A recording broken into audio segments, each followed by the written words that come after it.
ശബരിമല സ്വർണപ്പാളി വിഷയത്തിൽ നടന്ന വ്യാജ പ്രചരണങ്ങൾ ചിലയിടങ്ങളിൽ തദ്ദേശ സ്വയംഭരണ സ്ഥാപനങ്ങളിലേക്കുള്ള തിരഞ്ഞെടുപ്പിൽ LDFന് താൽക്കാലിക തിരിച്ചടിയുണ്ടാക്കിയെന്ന് CPM general secretary MA baby പറഞ്ഞു.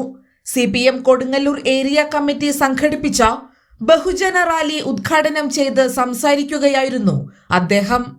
ഗൗരവമായ രാഷ്ട്രീയ വിഷയങ്ങൾ ചർച്ച ചെയ്യാതെ UDF പാരഡി ഗാനങ്ങളെ ആയുധമാക്കി നടത്തുന്ന പ്രചരണങ്ങൾ പരിഹാസ്യമാണെന്നും അദ്ദേഹം കൂട്ടിച്ചേർത്തു. വരാനിരിക്കുന്ന നിയമസഭാ തിരഞ്ഞെടുപ്പിൽ ഇടതുമുന്നണിക്ക് മൂന്നാം ഊഴമുണ്ടാകുമെന്ന് അദ്ദേഹം ആത്മവിശ്വാസം പ്രകടിപ്പിച്ചു. കൊടുങ്ങല്ലൂരിലെ മതനിരപേക്ഷ ജനത പുലർത്തിയ സൂക്ഷ്മതയും ജാഗ്രതയുമാണ് ഇടതുപക്ഷ ജനാധിപത്യ മുന്നണിയുടെ വിജയത്തിന് ആധാരമെന്നും MA ബേബി ചൂണ്ടിക്കാട്ടി. CPM ജില്ലാ സെക്രട്ടേറിയറ്റ് അംഗം PK ചന്ദ്രശേഖരൻ അധ്യക്ഷത വഹിച്ച ചടങ്ങിൽ ജില്ലാ സെക്രട്ടറി KV അബ്ദുൽ ഖാദർ ഉൾപ്പെടെയുള്ള പ്രമുഖ നേതാക്കൾ പങ്കെടുത്തു. വർഗീയ ശക്തികളുടെ ആധിപത്യത്തിന് ജനതയ്ക്ക്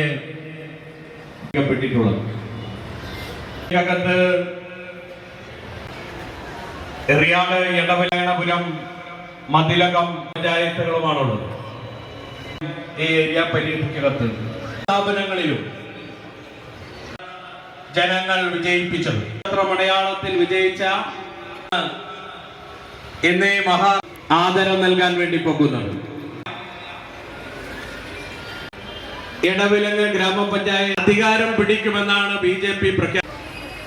എങ്ങനെയാണ് അധികാരം? BJP കൊടുങ്ങല്ലൂരിൽ ശ്രമം ജനകീയ വിഷയങ്ങളിൽ, എന്നാൽ ആ ശ്രമങ്ങൾ കൊണ്ടാണ് കൊടുങ്ങല്ലൂരിൽ ആധിപത്യ മുന്നണിക്ക് ഉജ്ജ്വല ഇവിടെ വരെ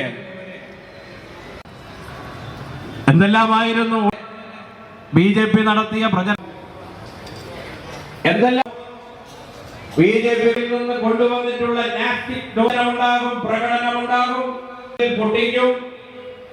അവമായി പ്രിയപ്പെട്ട വേണ്ടത്ര ധാരണ മതനിരപേക്ഷതയുടെ കോട്ടയാണ് ഈ കൊടുങ്ങല്ലൂർ. എല്ലാ ബഹുസ്വരതകളെയും തോമസ് ലീഹ എല്ലാ സംസ്കാരങ്ങളെയും അഭിമുഖീകരിക്കാനാണ് BJP ഉൾപ്പെടെ പാർട്ടി അഭിമാനാർഹമായ ഒന്നാണ്. പ്രഖ്യാപിക്കുക എന്നുള്ള ചില ചെറിയ ഔപചാരികതകൾ മാത്രമേ ബാക്കി നിൽക്കുന്നുള്ളൂ എന്ന മട്ടിൽ